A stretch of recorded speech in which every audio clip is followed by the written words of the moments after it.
सबसे प्यारी है, माँ तू जग में न्यारी है। माँ तू सबसे प्यारी है, माँ तू जग में न्यारी है।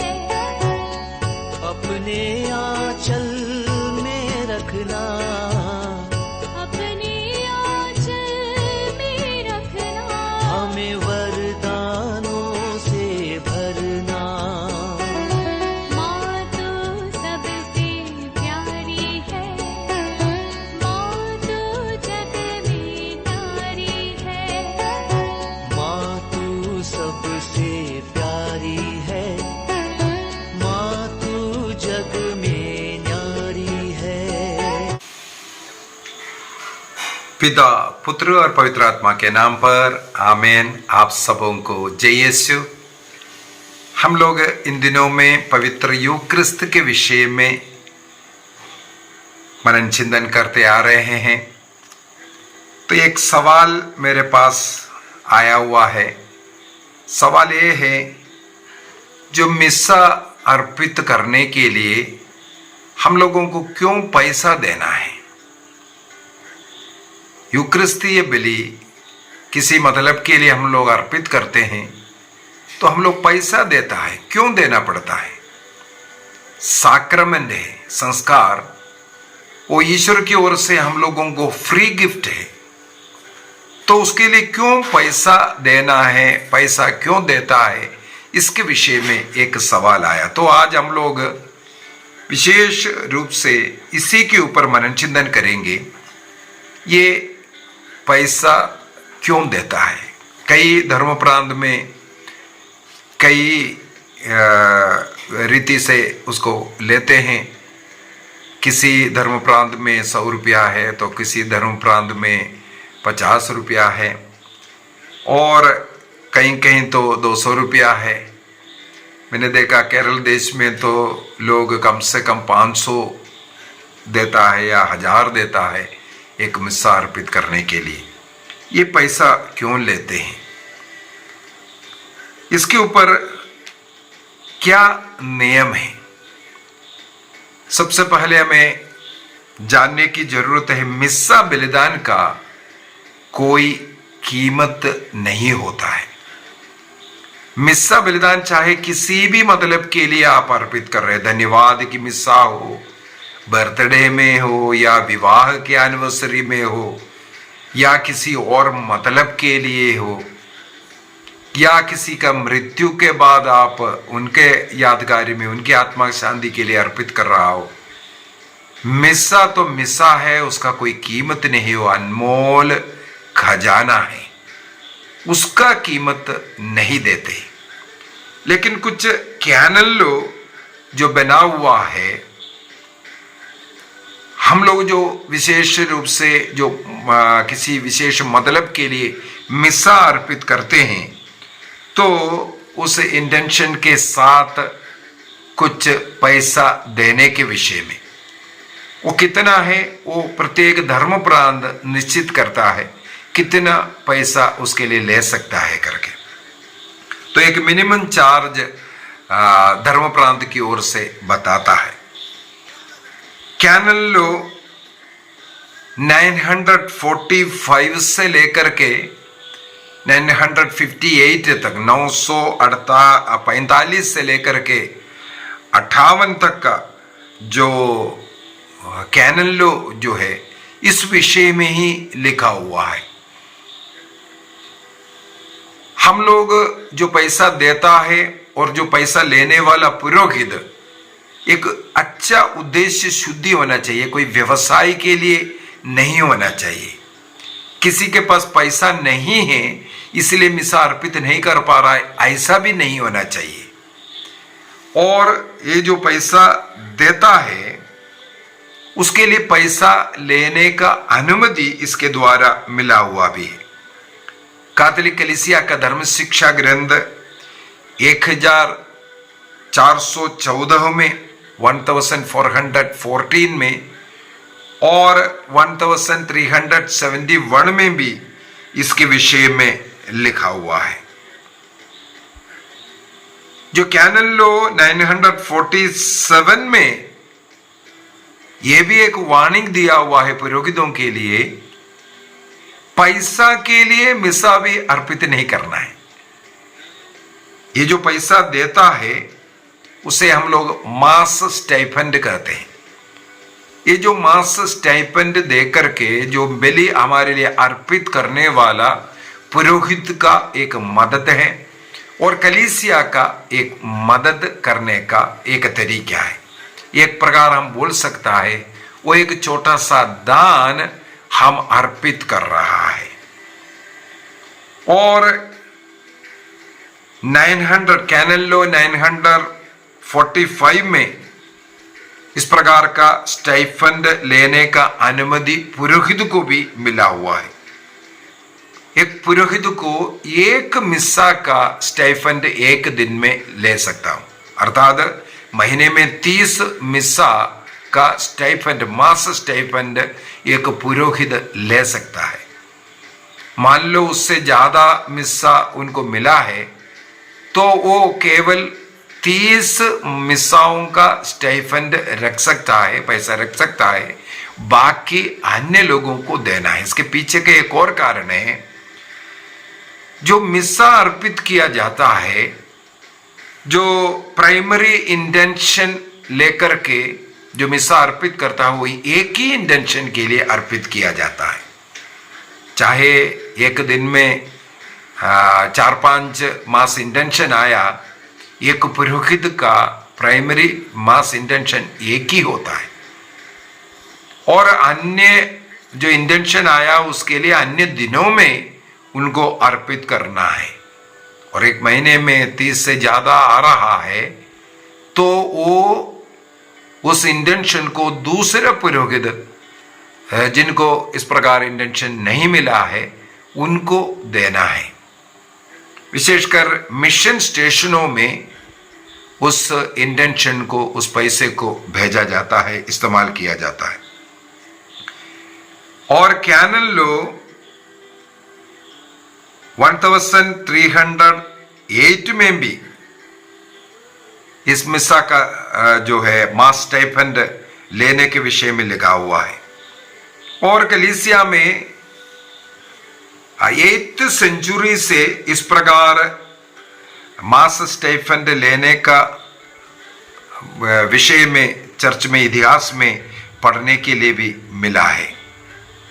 और जो धर्म प्रांत के द्वारा निर्धारित जो स्टाइपेंड से ज्यादा नहीं लेना, ऐसा भी एक कैनन लॉ है और उससे ज्यादा वो लेना मना किया हुआ है, ताकि लोग अधिक से अधिक मिस्सा अर्पित करें, अपनी जरूरतों के लिए मिस्सा अर्पित कर पाए। अगर ज्यादा पैसा लेते हैं लोग उसको अर्पित नहीं कर पाता, इसी वजह से कम जो रेट, जो पैसा स्टाइपेंड के रूप में रखा है वो मिस्सा का दाम नहीं है, रेट भी नहीं है, क्योंकि मिस्सा एक अमूल्य बलिदान है।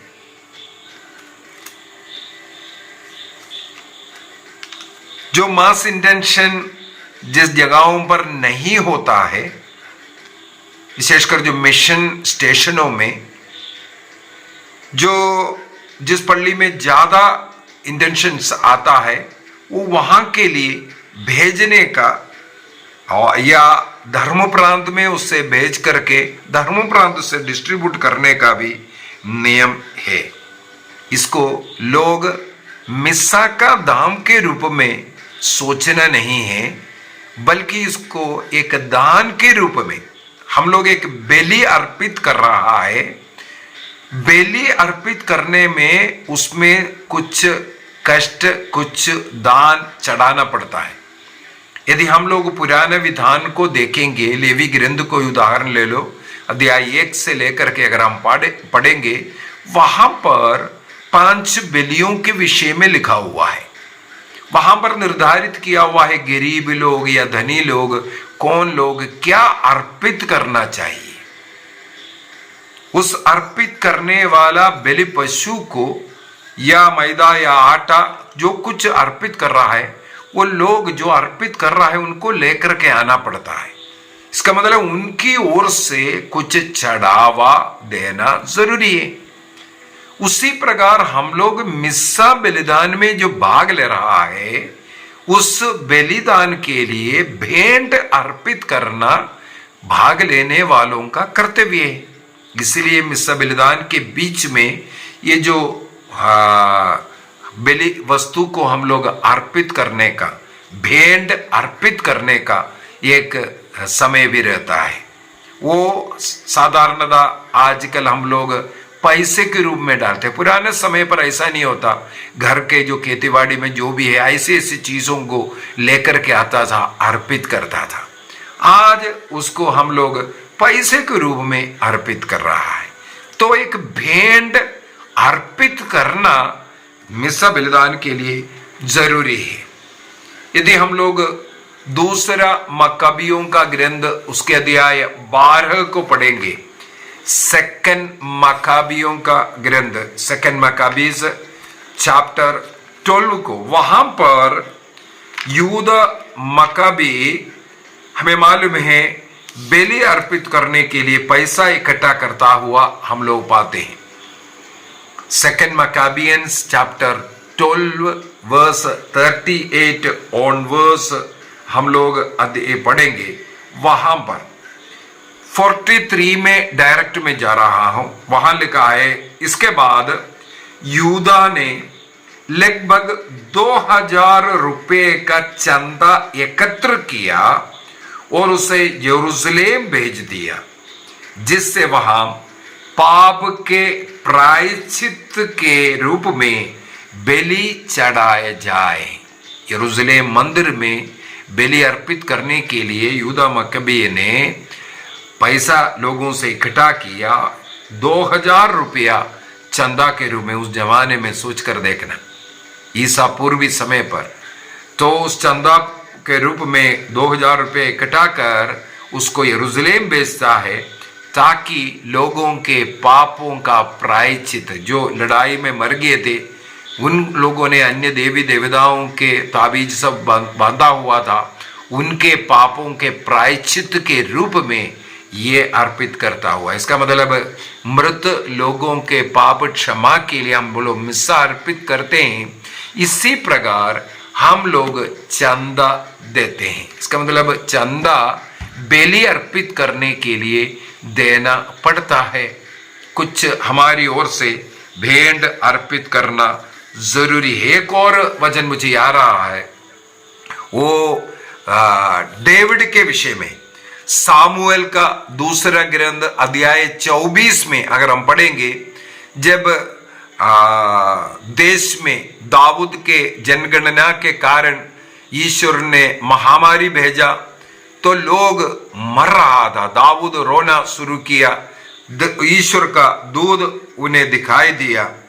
तो उसी प्रकार वह बाहर निकल करके जब ओरनान के जब कलिहान में जब पहुंचा, वहां पर नबी के द्वारा उन्हें प्रभु का संदेश सुनाई दिया।